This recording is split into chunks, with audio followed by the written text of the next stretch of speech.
দেখো বাড়িতে আজকে কত সুন্দর তেলাপিয়া মাছ এসেছে। এই তেলাপিয়া মাছ দেখে আজকে একটু ফিশ ফ্রাই করার ইচ্ছা হলো। এত সুন্দর তেলাপিয়া মাছগুলো। প্রথমেই মাছগুলোকে আমি ভালো করে কেটে নিলাম, কেটে ভালো করে জল দিয়ে ধুয়ে পরিষ্কার করে নিতে হবে।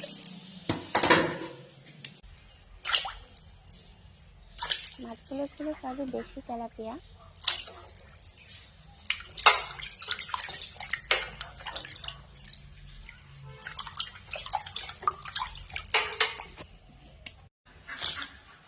ভালো করে ধোয়া হয়ে গেছে, এবার জলটা ঝরানোর জন্য একটা সাজিতে করে রেখে দেবো। জলটা ঝরানো হয়ে গেছে, এবার এর মধ্যে দিয়ে দেবো লবণ, হলুদ এবং আমার যে মশলাগুলো দরকার সেগুলো হলো জিরে, কিছুটা রসুন, অর্ধেকটা পরিমাণে পেঁয়াজ, আদা, শুকনো লঙ্কা। এবার মশলাটাকে ভালো করে বেটে নিলাম। তার মধ্যে দিয়ে দেবো সামান্য পরিমাণে লবণ। যেহেতু আমাদের মাছের মধ্যে লবণ হলুদ মেশানো আছে, তাই সামান্য পরিমাণে লবণ, সামান্য পরিমাণে হলুদ মশলায় দিয়ে দিলাম এবং দিয়ে দেব কিছু কুচি করে রাখা ধনেপাতা।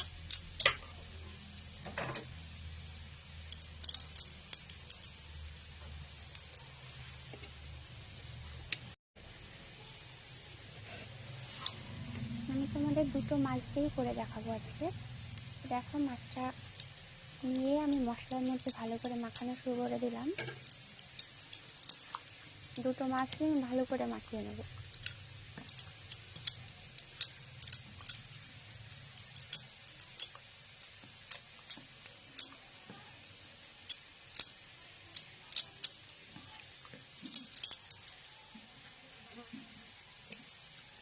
যেহেতু মাছগুলো ছোট ছোট, এর জন্য আমি আর এর মধ্যে বেশি পিস করিনি।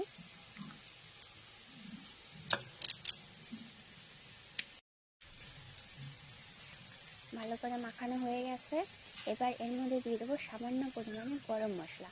গরম মশলা দিলে আরও বেশি সুন্দর খেতে টেস্ট হবে। খুবই সাধারণভাবেই আপনাদের এই রেসিপিটা তৈরি করে দেখাচ্ছি, একবার ঘরে অবশ্যই ট্রাই করে দেখবেন।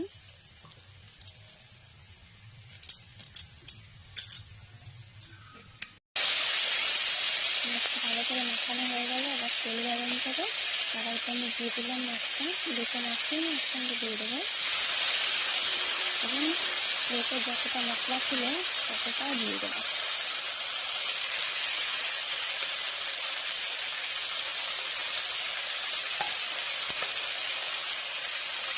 এবার লো টু মিডিয়াম ফ্লেমে এটাকে উঠে দেবো ধীরে ধীরে। হাই ফ্লেমে রান্না করা যাবে না, যেহেতু মশলাটা পুড়ে যাওয়ার সম্ভাবনা থাকে। এখানে ধীরে ধীরে মাছটাকে এভাবেই ভাজতে হবে।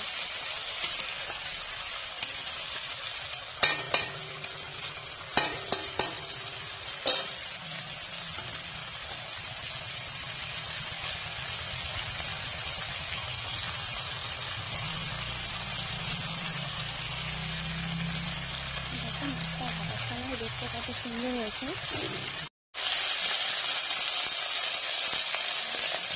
এভাবেই কিছুক্ষণ উল্টে পাল্টে নিতে হবে। কমপ্লিট, মশলাটা লেগে গিয়েছে, এই অবস্থাতে আমাদের নামিয়ে নিতে হবে।